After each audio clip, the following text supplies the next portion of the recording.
اب میں آپ کو ایک حدیث سنانے چلا ہوں جس میں ایک عجیب نقشہ سامنے آتا ہے کہ یہ مہدی جب ظاہر ہوں گے تو کس طور سے ظاہر ہوں گے، ان کے ظہور کی کیفیت کیا ہوگی، کیف یظہر۔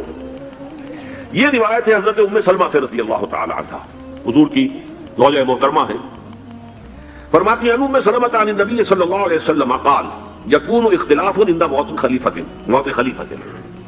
حضور نے فرمایا ایک خلیفہ کی موت پر اختلاف واقع ہو جائے گا، خانہ جنگی ہو جائے گی۔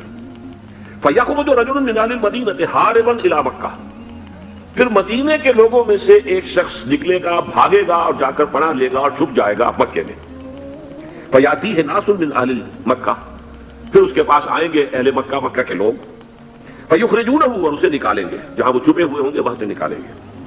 وَهُوَ كَارِهٌ، اور وہ بالکل اس کو پسند نہیں کر رہے ہوں گے، نہ وہ خواہش مند ہوں گے کہ ان کو ہاتھ پر بیعت کی جائے، نہ وہ یہ چاہیں گے کہ وہ میدان میں آئے اور ان کو جو ہے اپنا لیڈر مانا جائے۔ وَهُوَ كَارِهٌ فَيُبَايِعُونَهُ بَيْنَ الرُّكْنِ وَالْمَقَامِ، لیکن لوگ جو ہے پھر اصرار کے ساتھ ان کے ہاتھ پر بیعت کریں گے رکن اور مقام کے درمیان۔ رکن وہ کونا ہے خانہ کعبہ کا جس میں حجر اسود لگا ہوا ہے، اور مقام ابراہیم جو ہے، ان دونوں کے مابین جو یہ علاقہ ہے یہاں پر وہ بیعت ہوگی۔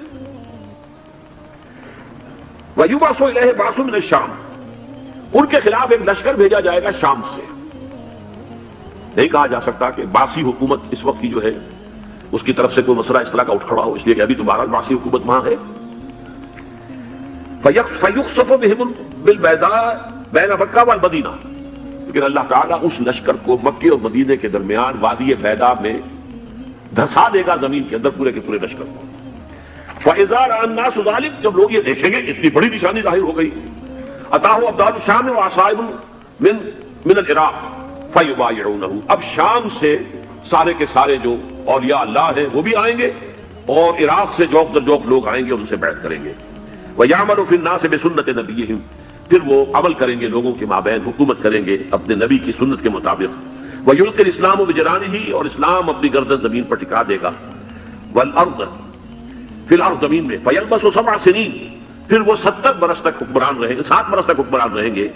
ثم یتوفا، پھر ان کا انتقال ہوگا۔ ویصلی علیہ المسلمون، اور مسلمان ان پر نماز پڑھیں گے۔ یہ جو میں نے آپ کے سامنے نقشہ کھینچا ہے، اس سے اب میں ایک نتیجہ نکالتا ہوں، اسے بھی میرا گمان کہیے، اختلاف بھی کر سکتے ہیں آپ، اگر اس کو وزنی سمجھے تو قبول بھی کر سکتے ہیں۔ وہ یہ ہے کہ میرے نزدیک شاہ فہد کے انتقال پر لا محالہ یہ صورتحال پیدا ہو جائے۔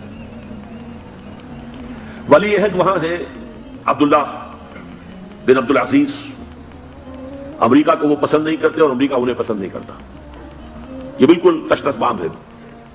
امریکہ نے لازماً جس طریقے سے اپنے پنجے گاڑے ہیں سعودی عرب کے اندر، اپنا فوجی اڈا بنایا ہے، تو آسانی کے ساتھ وہاں سے اپنے پنجے ہٹانے کے لیے تیار نہیں۔ ایک حدیث میں آتا ہے قرب الشیطان، نجد سے شیطان کا سینگ برآمد ہوگا، وہ شیطان کا سینگ ہے، جو میزائل وہاں پر لگے ہوئے ہوں گے اس وقت، در حقیقت وہ سارے کے سارے جو ہے وہ شیطان کے سینگ ہیں۔ بہرحال کوشش وہ کرے گا کہ جیسے کہ اس نے جارڈن میں کیا، کتنے عرصے سے وہاں شاہ حسین کا چھوٹا بھائی حسن جو ہے وہ ولی عہد تھا، عین وقت کے اوپر آ کر، اور پتہ نہیں کیسی کیسی دوائیاں دے کر اسے لے کر آئے ہیں شاہ حسین کو، مرتے ہوئے کو تھوڑی دیر زندہ رکھنے کے لیے، اور وہ تبدیلی کروا کر جو ہے واپس لے گئے۔ تو یہ معاملہ ہوا ہے، تبدیلی کروا دی، وہاں تو ہو گئی آرام سے، کوئی بات نہیں۔ بحرین میں بھی غالباً ایسا ہی معاملہ ہوا ہے، واللہ عالم، مجھے یاد پڑتا ہے کہ وہ چاہتے ہیں کہ ہمارا پسند کا آدمی آئے۔ اگر سعودی عرب میں یہ کام کیا گیا تو اس کا لازمی نتیجہ خانہ جنگی ہوگا، اس لیے کہ وہاں کی روایت کی بڑی سخت ہے، بڑی پختہ ہے۔ پھر یہ کہ وہاں جو ہے امیر عبداللہ جو ہے، جو وہاں پر اگرچہ سپہ سالار وہ نہیں ہے، کمانڈر ان چیف وہ نہیں ہے، کمانڈر ان چیف تو کوئی اور ہے، لیکن الحرس الوطنی جو ہے، نیشنل گارڈ، بہت بڑی فورس ہے وہ، اصل بیڈوین فورس جو ہے صحرا کے لوگوں کی، عرب فورس، وہ در حقیقت الحرس الوطنی ہے، نیشنل گارڈ ہے، اور اس کا کمانڈر ان چیف ہی ہے امیر عبداللہ۔ تو لازماً یہ شکل جو ہے پوری ہو کر رہے گی۔ جیسے ہی یہ معاملہ ہوا شاہ فہد کے انتقال کا، تو یہ اختلاف ہوگا، خانہ جنگی ہوگی، پھر کوئی اللہ کا بندہ جو ہوگا۔ میرے نزدیک، میں آج سے کچھ 6-7 سال پہلے سالانہ اجتماع تھا تنظیم اسلامی کا راولپنڈی میں، میں نے اس وقت وہاں کہا تھا، اس سے ذرا اخبارات میں بھی کچھ وہ کنٹروورسی آئی تھی کہ میرے نزدیک امام مہدی پیدا ہو چکے ہیں، ان کے ظہور کا وقت قریب ہے۔ اور اس کی تھوڑی سی بات میں مجھے معلوم ہوا کہ جین ڈکسن غالباً نام ہے امریکن اس کا، جس نے یہ پیشین کوئی خبر دی تھی کہ 1962 میں عالم عرب میں ایک بچہ پیدا ہوا ہے کہ جو وہاں کا نقشہ بدل کر رکھ دے گا۔ یہ جین ڈکسن کی غالباً پیشن گوئی ہے. بہرحال مجھے اس کی پیشن گوئی سے کوئی دلچسپی نہیں ہے. میں تو جو احوال دیکھ رہا ہوں یعنی اسرائیل کا قائم ہو جانا اور اس کے بعد اب یروشلم کا مسلمانوں کے ہاتھوں سے نکل جانا اور اب گویا کہ وہ الملحمۃ العظمیٰ جو ہے تلی کھڑی ہے, کسی بھی وقت جو ہے یہ جو ہے وہ لاوا پھٹ سکتا ہے, آتش فشاں پھٹ سکتا ہے. تو یہ تمام حالات ایسے ہیں کہ جن کی وجہ سے میں سمجھتا ہوں کہ ایک تو جو قرآن مجید کے اشارات میں نے آپ کو بتائے, 14 صدیاں 14 دن میں چاند کا پورا ہونا, والقمر اذا اتسق 14 دن میں 14ویں کا چاند. اسی طرح یہ 14 صدیوں کے بعد یہ صدی جو 15ویں صدی ہے یہ در حقیقت ظہور امام مہدی کی صدی ہے. لیکن یہ کہ امام مہدی کی حکومت قائم کرنے کے لیے کون لوگ آئیں گے؟ عرب جو ہیں وہ اندر سے کھوکھلے ہو چکے ہیں.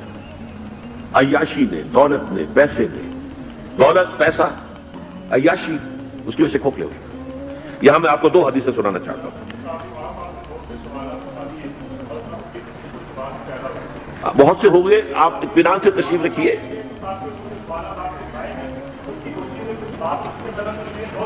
بہت ہوگی, بات ہوگی, آپ اس طرح صبر سے سن لیجئے. میں تقریباً اپنی گفتگو کے اختتام تک پہنچ رہا ہوں.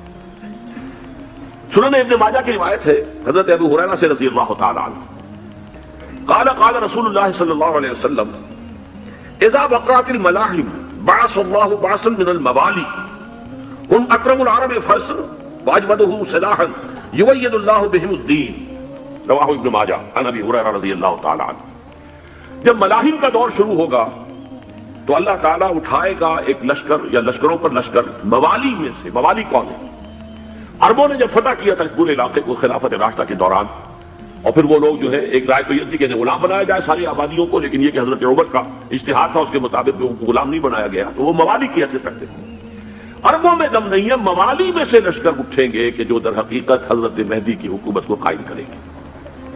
دوسری حدیث سنیے عن عبداللہ بن الحارث رضی اللہ تعالی عنہ, اور یہ ابن ماجہ کی روایت ہے.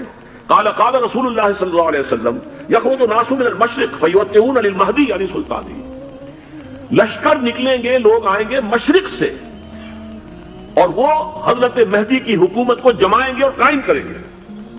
اب ذرا نوٹ کیجئے کہ جزیرہ نماء عرب کے مشرق میں کون سے ملک ہیں؟ 3: ایران, افغانستان, پاکستان. یہ 3 سالڈ مسلم ممالک, مسلم آبادی اکثریت. ویسے تو یہ کہ آگے ہندوستان میں 20 کروڑ مسلمان ہیں, لیکن وہ 20 کروڑ جو ہے وہ تو 80 کروڑ کے اندر تحلیل ہو جاتے ہیں غیر مسلموں میں.